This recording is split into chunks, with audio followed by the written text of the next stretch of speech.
The On Target Institute presents a teaching from the Men on Target small group curriculum. Now with today's session, On Target founder Vince D'Acchioli. Hello men, how you doing? And welcome to our review and growth keys for Module 5. Now, let me remind you, please go to the website if you haven't already and download the handouts for this session because there's some strategic information you're going to need to have in front of you. There's a place for you to write down key prayer points for the men in your group and areas they may still be struggling with as a result of these sessions. And there's a place for you to really review and rate yourself on how you're doing in sessions 33 through 40 as we unpacked all those teachings.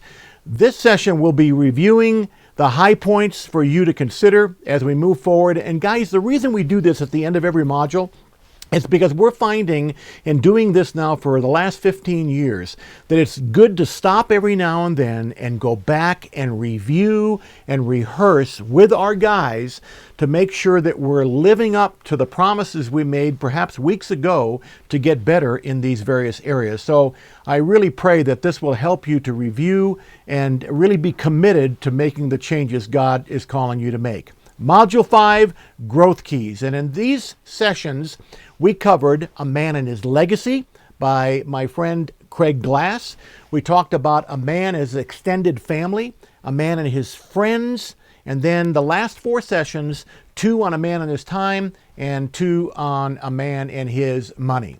So let's get right into it. With Craig from Peregrine Ministries, he really shared with us out of Proverbs 13:22. He started out of the Message translation. It says, a good life gets passed on to the grandchildren. Guys, let me also say that a bad life gets passed on to the grandchildren as well. And I think Craig made that very, very clear, that we're passing on a legacy. What kind of a legacy will it be? That was really the question that Craig posed to us. We receive an inheritance from our parents and grandparents and sometimes foster parents, whatever the role models were in our life, and we pass on a legacy to others, to our children and to our grandchildren, and it's transformation in our lives that ultimately determine what legacy we'll be passing on to other people. And Craig had some really powerful illustrations about his own family and how they used to accumulate a lot of junk in their backyard, and the city finally came to them and said, you can't do that anymore. And I think they said something like, well, we don't know what to do. We've never not accumulated junk. It's just what we do. And of course, that's a powerful illustration of the stuff that we do in our own life. Sometimes we just accumulate junk. We don't realize the impact that it could be having on other people. So it's what we receive from our soil that determines what we pass on. And Craig talked about what he received in growing up in his early family days and how important it is for us to take the negative things and cut them off so that we don't pass them on to future generation. Our legacy, he went on to say, is transformed by 2 important things. 1, by taking on the attitude of Jesus and pursuing genuine community. And guys, I am so happy. I'm preaching to the choir here, obviously, because most of you who are watching this are pursuing genuine community. I really want to commend you for that. Very important that you understand that true transformation cannot take place outside of a community. It takes a community. It takes an environment where other men are rubbing shoulders with you in order for you truly to be transformed. In the next session, session 35, I started dealing with a man and his extended family. I sometimes refer to it as in-laws or outlaws, and you may remember that. A man and his extended family. One of the biggest problems we face in our relationship with God and our spouse comes from unresolved family relationships. The Bible says to leave and cleave. We tend to leave physically, but not emotionally sometimes. The Bible also says to honor your father and mother. So there's really a struggle here sometimes. In Ephesians, honor your father and mother, which is the first commandment with a promise, so that it may go well with you and that you may enjoy long life on the earth. It means to honor means to attach high value. The word there is kabed. Very important important. And then surely you remember me talking to you about our extended family and the whole Aunt Margie issue. We all have them. We all have those characters in our family that we go, oh my gosh, here we go. It's time for the family to get together around Thanksgiving or Easter or Christmas time, and you have to deal with that person in your family that's a little bit dysfunctional, and it's like, whoa. But we talked about the importance of, as a Christian, not really having that kind of an attitude. In fact, there are three things that you need to consider. If you're finding yourself in that position with either your earthly moms or dads or with extended family members, do an attitude audit and ask yourself the question, do I have the attitude of Jesus toward these people? And then second, pray for and seek an opportunity to restore.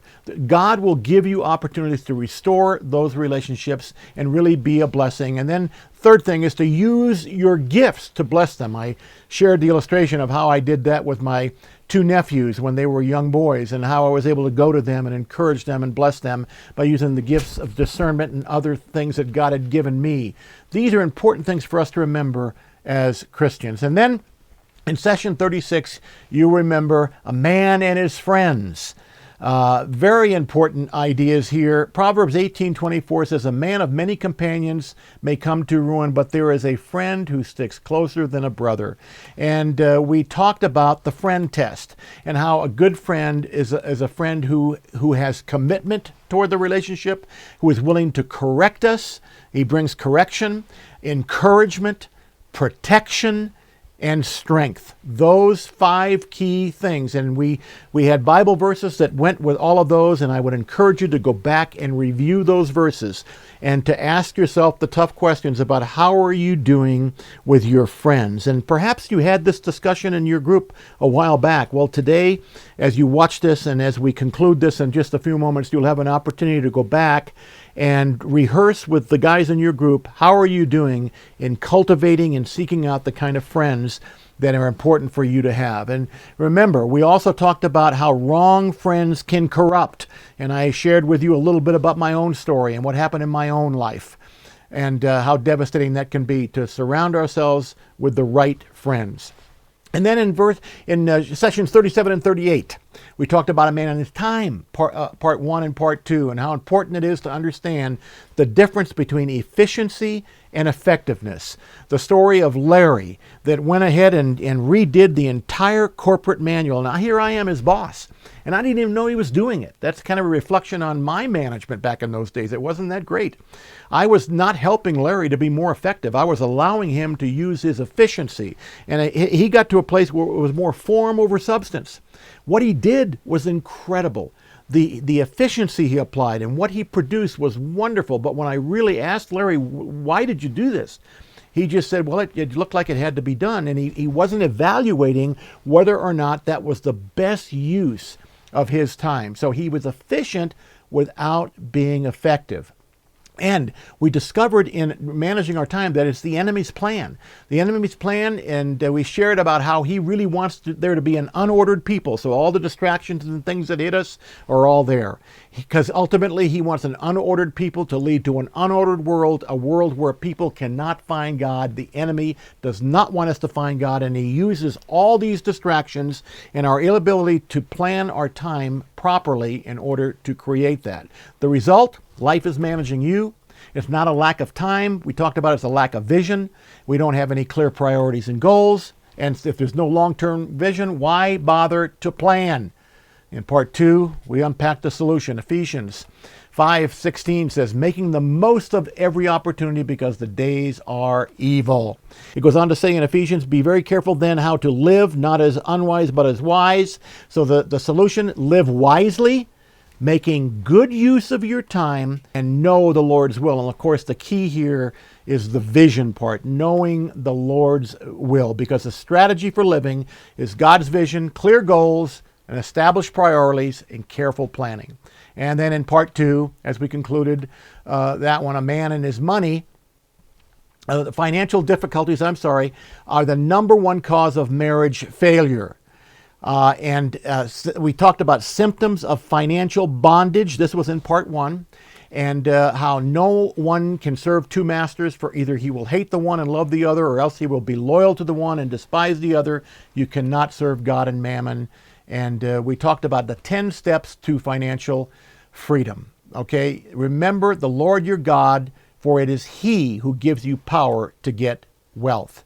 And then finally, in this session, we talked about the importance of understanding the roles between husbands and wives and how important it is to make the right decisions together. The argument that it's my money, no, it's not, it's your money, it's my money, that is not a good argument. It should be our money. We need to be working together as husbands and wives. And you remember that I also encourage you to make those kind of financial decisions together. It's very important that you do that, and don't step out on your own. Be on the same page before you make important financial decisions. Very important for your relationship. So, life application here. Again, you've got your study notes in front of you. Really begin to drill down now on your prayer and commitment cards. On a scale of 1 to 10, how are you doing with your legacy? Have you really been able to do some things differently as a result of that teaching? Are you looking at what the things are that you've inherited from your past that you may be inadvertently passing on to your children? I know for me, I discovered some of those things during that teaching, and I had to go back to my family and ask for forgiveness in a few of those areas. And when a man and his friends, how are your friends lining up in those 5 different areas, and how do you line up as a friend? On a scale of 1 to 5, how are you doing? A man and his time and a man and his money. Begin to look back at those teachings and ask yourself the tough questions. I made a commitment when we went through those teachings that I was going to do these things. And right now, in front of the men in your group, how are you doing in terms of processing those ideas for the future? And one, I'm sorry, that I left out of there was a man and his extended family. I'm sorry, that should be in there as well. But a man and his extended family as well. Ask yourself the tough questions. How am I doing? And discuss it with the men in your group. I hope God really shows up and blesses your time together as a group of guys. And until next time, guys, don't forget about it.